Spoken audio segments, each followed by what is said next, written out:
আমার একটা নতুন ভিডিওতে তোমাদের অনেক অনেক স্বাগত, অনেক অনেক ভালোবাসা। কাছে দূরে সকল বন্ধুদের অনেক অনেক ভালোবাসা। অনেকদিন পর আমি ব্লগ ভিডিওতে এলাম, কেননা ছেলের বিয়ে ছিল, তোমাদের কমিউনিটি পোস্টে দিয়েছি দেখবে। ছেলের বিয়ে ছিল, সমস্ত রকম রিচুয়ালস, অনুষ্ঠান, বৌভাত সব কিছু হয়ে যাওয়ায় এবার আমি আবার ফাঁকা হয়ে গেছি। ওই জন্যই তোমাদের সামনে ভিডিও নিয়ে চলে এসেছি। অনেকদিন পর আমি ভিডিও দেখলাম। কাছে দূরে সকল বন্ধুদের অনেক অনেক ভালোবাসা। তো আর বাগানে গাছগুলো কি অবস্থা আছে, কি কি ফুল আমার বাগানে ফুটতে শুরু করছে সেগুলো নিয়ে আজকের ভিডিও। গাছের বিশেষ যত্ন করতে পারিনি, কেননা অনেক দিন ধরেই বাড়িতে লোকজন ছিল, তারপর তার আগে থেকেও তার প্রস্তুতি ছিল, অনেক ব্যস্তই ছিলাম। গাছগুলো খুব ভালোভাবে জলও দিতে পারিনি, যত্নও করতে পারিনি, কিন্তু কিছু কিছু ফুল তারই মধ্যে ফুটেও গেছে অবহেলাতেই।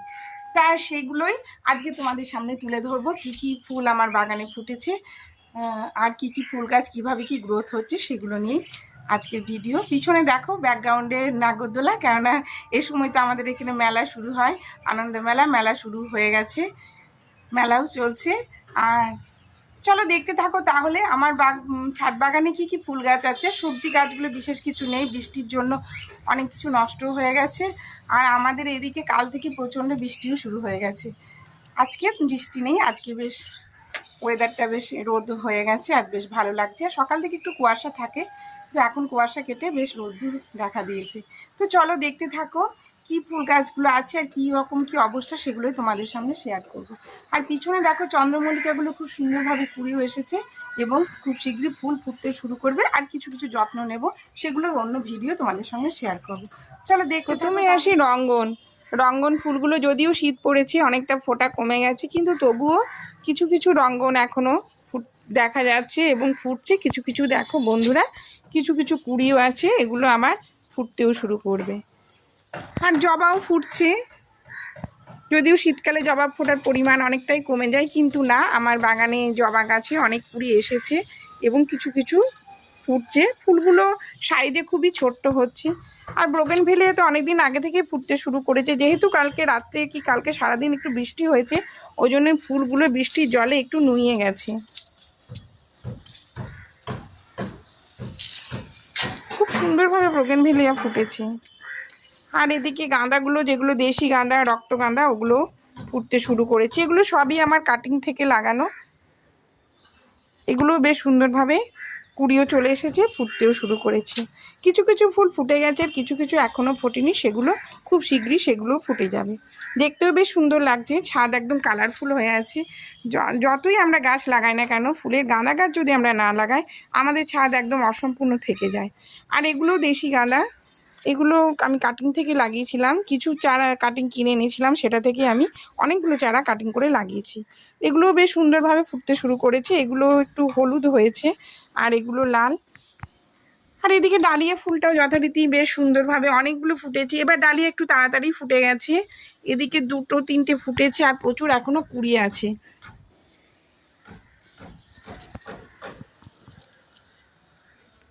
বেশ সুন্দরভাবে ডালিয়া ফুলটাও ফুটে গেছে বাই কালারে। ডালিয়া এবার আমি এখনও পর্যন্ত একটাই লাগিয়েছি, আরও কিছু লাগাবো। খুবই ব্যস্ত ছিলাম, গাছে যত্নও নিতে পারিনি। ডালিয়া গাছগুলো সেরকমভাবে আমি খাবারও দিতে পারিনি, কিন্তু অযত্নে হলেও বেশ সুন্দরভাবে ফুল ফুটেছে, এটাই ভীষণই ভালো লাগছে। আর এদিকে পিটুনিয়াটা এখনও ফুটতে শুরু করেনি। এই গাছটা একটু যত্ন দরকার, খাবার দরকার। এটা রৌদ্র পায়নি, অবহেলায় ছিল, ওই জন্য প্রচুর ঘাসও গজিয়ে গেছিলো, ওই জন্য এই গাছটা খুব একটা ভালোভাবে গ্রোথ হয়নি। তা এটাকে যত্ন নিলে খুব সুন্দর হবে, এখনও টাইম আছে, ফুল ফুটেও যাবে। এই পিটুনিয়া, সাদা পিটুনিয়াটা ফুটতে শুরু করেছে, বেশ সুন্দরভাবে গাছটা গ্রোথ হয়েছে আর ফুলও দেখা দিয়েছে। কিছু কিছু ফুটেছে, কিছু কিছু এখনও ফুটবে। বেশ সুন্দর লাগছে এই পিটুনিয়াটা। আর এইদিকে তো সমস্ত চন্দ্রমল্লিকাই আছে, বেশিরভাগ চন্দ্রমল্লিকাগুলো খুব সুন্দরভাবে কুড়ি এসে গেছে। এগুলো ফুল ফোটার জন্য রেডি, একটু দেরি আছে ফুটতে। খুব বেশি যত্ন নিতে পারিনি, খুব ভালোভাবে যত্ন নিতে পারিনি, কিন্তু তাও চন্দ্রমল্লিকাগুলো বেশ সুন্দরভাবে, যে খাবার আমার দেওয়া ছিল টবের মধ্যে, সেই খাবারেই চন্দ্রমল্লিকাগুলো গ্রোথ হয়ে গেছে। আর ভালো আর খাবার আমি দিতে পারিনি। এবার কুড়িয়ে আসার পরে যে যত্ন নেওয়া, সেটা অবশ্যই নেব এবং সেইটা ভিডিওতেও আমি শেয়ারও করব। বেশ সুন্দরভাবে চন্দ্রমল্লিকাগুলো সমস্তই কুড়িয়ে এসেছে। এবার একটু খাবার দিলেই চন্দ্রমল্লিকা ফুলগুলো খুব ভালোভাবে ফুটতে শুরু করবে। আর মিলি তো অনেক আগে থেকেই ফুটছে, মিলি সমস্ত টবগুলোতেই অনেক আগে থেকে মিলি ফুল ফুটতে শুরু করেছে। একটা থেকেই আমি দুটো কাটিং করে লাগিয়েছিলাম, কিন্তু খুব সুন্দরভাবে মিলি ফুলগুলো ফুটতে শুরু করেছে।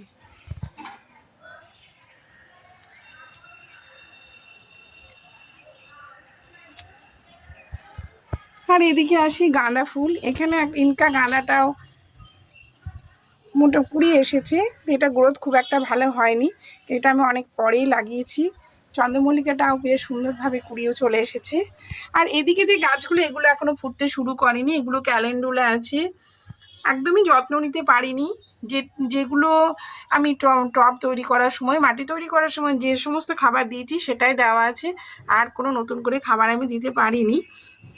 এখন একটু আবার নতুন করে যত্ন নেব, কেননা বাড়িতে অনুষ্ঠান থাকায় আমি এদিকে একটু যত্ন নিতে পারিনি। আর এগুলো সিলভিয়া আছে, এখানে গ্যাজেনিয়া আছে, এটা ড্যান্থাস আছে, এটারও মনে হয় খুব তাড়াতাড়ি শীঘ্রই ফুল দেখা যাবে। এটা আমি নতুন গাছ, এটা আমাকে যে নার্সারি থেকে নিয়ে সে দিদি দিয়েছে, আমি নামটা জানি না, কিন্তু তোমরা যদি কেউ জানো অবশ্যই জানাবে।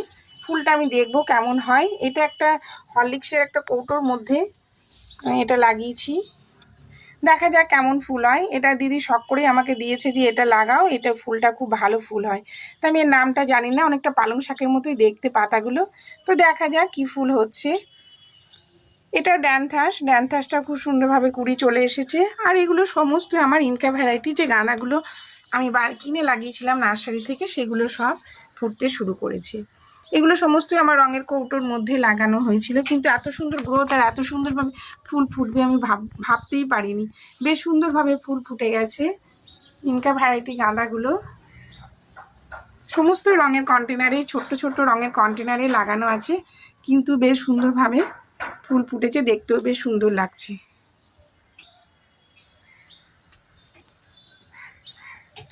আর এইদিকে যে গাঁদা গাছগুলো, রক্তগাঁদা, এগুলো এখনও কুড়ি এসেছে, ফুল ফুটতে শুরু করেনি। এই গাছগুলো ভীষণই বড় হয়ে গেছে, কারণ এই গাছগুলো মনে হয় এই টবগুলোতে খাবার একটু বেশি দেওয়া ছিল, ওই জন্য গাছগুলো ভীষণ পরিমাণে বড় হয়েছে, কিন্তু কুড়ি একটু দেরিতেই দেখা দিল। গাঁদা গাছ ওটাই হয়, যদি খাবার বেশি হয়ে যায় তাহলে গাছ ভালো হয়, কিন্তু কুড়ি আসতে দেরি হয়। তবু কুড়ি এসেছে, খুব শীঘ্রই এটাও মনে হয় ফুটতে শুরু করবে। এখন চলে এসেছি একদম উপরের ছাদে। এখানেও কিছু কিছু শাক আমি লাগিয়েছি, কিছু সবজি লাগিয়েছি। পালং শাকগুলো বেশ সুন্দর হয়েছে, বৃষ্টির জল এখনও পাতায় রয়ে গেছে, তো এগুলো মোটামুটি খাওয়ার মতো হয়ে গেছে। এগুলো আমি খুব শীঘ্রই হারভেস্টও করব। আর তেমন সবজি এখন ছাদে নেই, কেননা যেগুলো লাগিয়েছিলাম অনেকগুলো নষ্টই হয়ে গেছে, আবার নূতন করে লাগাতে হবে।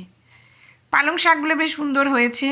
তাছাড়া আগে যে লাগিয়েছিলাম একবার পালং শাক, সেগুলো আমার সমস্ত পোকাতে খেয়ে নেওয়া, নষ্ট হয়ে যাওয়ায় আবার নূতন করে লাগিয়েছি। এখানে কিছু ধনেপাতা আছে, ধনেপাতাগুলো খুব সুন্দর হয়েছিল, এগুলো কিছু কিছু আমাদের কেটে খাওয়াও হয়েছে। এই ধনেপাতাগুলো আগে লাগিয়েছিলাম বৃষ্টির আগে, বেশ সুন্দরভাবে হয়েও গেছে। আর টমেটোগুলো বেশ সুন্দরভাবে ধরতে শুরু করেছে।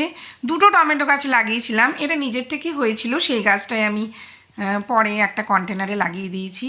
টমেটো গাছে কিছু ফুল এসেছে এবং কিছু টমেটো ধরেও গেছে, যদিও এটাতেও পাতা কোঁকড়ানো রোগ লেগেছে, এটাকেও আমাকে ওষুধ স্প্রে করতে হবে। যত্ন নেওয়া হয়নি একটুও গাছগুলোতে। এখানে কিছু কিছু পেঁয়াজ আছে, সেগুলো বৃষ্টির জলে এবং হাওয়াতে একদম নুয়ে গেছে, পেঁয়াজ ধরেও গেছে এগুলোতে। কিছুদিন পর একদম পেঁয়াজ কলি হয়ে যাবে এবং পেঁয়াজ খাওয়ার মতো আমি এখান থেকে পেয়েও যাব। সমস্তগুলোই পেঁয়াজ বেশ সুন্দরভাবে হয়েও গেছে, কিন্তু গাছগুলো একদম মাটিতে নুয়ে গেছে। কিছুদিন রৌদ্র হবে, তারপর আবার সেই গাছগুলো উঠতে শুরু করবে। সমস্ত পেঁয়াজগুলো ধরতে শুরু করেছে, দেখো তোমাদেরকে দেখায়। পেঁয়াজগুলো খুব সুন্দর হয়েছে, একটা পেঁয়াজ থেকে এক এক জায়গায় 3-4টে পেঁয়াজও হয়েছে। এই পেঁয়াজগুলো খেতে খুবই সুস্বাদু হয়, আর বাড়ির জিনিস তার স্বাদ গন্ধ দুটোই একদমই আলাদা হয়।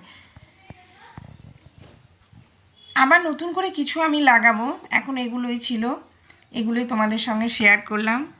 আজকের ভিডিও তাহলে এই পর্যন্তই থাকলো। অনেক অনেক ভালোবাসা, অসংখ্য ধন্যবাদ। তোমরা সবাই ভালো থাকো, সুস্থ থাকো, দেখা হবে আবার একটা নতুন ভিডিওর সঙ্গে। Thank you.